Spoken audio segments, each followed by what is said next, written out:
दुख का मूल कारण क्या है? दुख का जो मूल कारण है वह हमारा अज्ञान है। अज्ञान के कारण व्यक्ति दुखी है। ध्यान रखना, वस्तुओं के अभाव से व्यक्ति दुखी नहीं है। सुख के साधन नहीं है इसलिए दुखी है, ऐसा नहीं है। सुख के साधन तो हैं लेकिन फिर भी दुखी है क्योंकि उसकी अज्ञानता है। मैं दुखी हूँ क्योंकि पड़ोसी सुखी है, दूसरा सुखी है उसको देख करके तो दुखी है।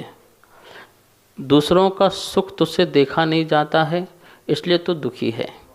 अज्ञानी मत बन। अज्ञान भाव को हमें अलग करना चाहिए। पूरे अज्ञानता से ही हमें दुख मिलता है। क्या अज्ञानता है? कोई मुझे सुख दे सकता है, ये अज्ञानता है। कोई मुझे दुख दे सकता है, ये अज्ञानता है।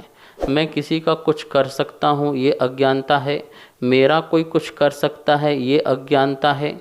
मैं शरीर हूँ, मुझे शरीर में दुख होता है, ये अज्ञानता है। दुनिया जो है मुझे सुखी दुखी कर सकती है, ऐसा सोचना ये अज्ञानता है।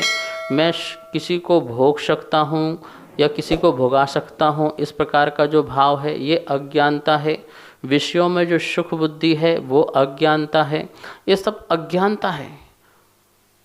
कोई मुझे कुछ करा सकता है, मेरा कोई बना सकता है, मेरा कोई बिगाड़ सकता है, इस प्रकार की जो अज्ञानता है, इस अज्ञानता के कारण व्यक्ति भ्रम में जीता है और भ्रम से भ्रमित है, दुखी है, संसालु बना है, संशयात्मक जीवन है उसका।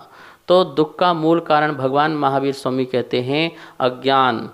जब तक वस्तु स्वरूप का सच्चा ज्ञान नहीं होगा, तत्व का सच्चा निर्णय नहीं होगा, तब तक कोई व्यक्ति सुखी नहीं हो सकता है। तो सम्यक दर्शन जब प्रकट होता है, वस्तु स्वरूप का भेद विज्ञान प्रकट होता है, मैं कौन हूँ, पर कौन है, कोई किसी का कोई कर्ता धर्ता नहीं है, इस प्रकार का जब ज्ञान, सम्यक ज्ञान प्राप्त होता है तो जीव सुखी हो जाता है।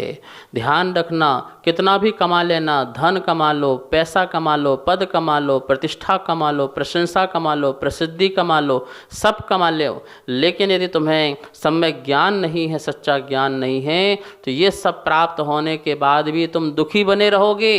और तुम्हारे पास ये कुछ भी ना हो, कुछ भी ना हो और सच्चा ज्ञान हो तो तुम महासुखी बने रहोगे। तो सुखी होने का एक ही उपाय है, आप तत्व का निर्णय करें, सच्चा ज्ञान प्राप्त करें, अज्ञानता को दूर करें।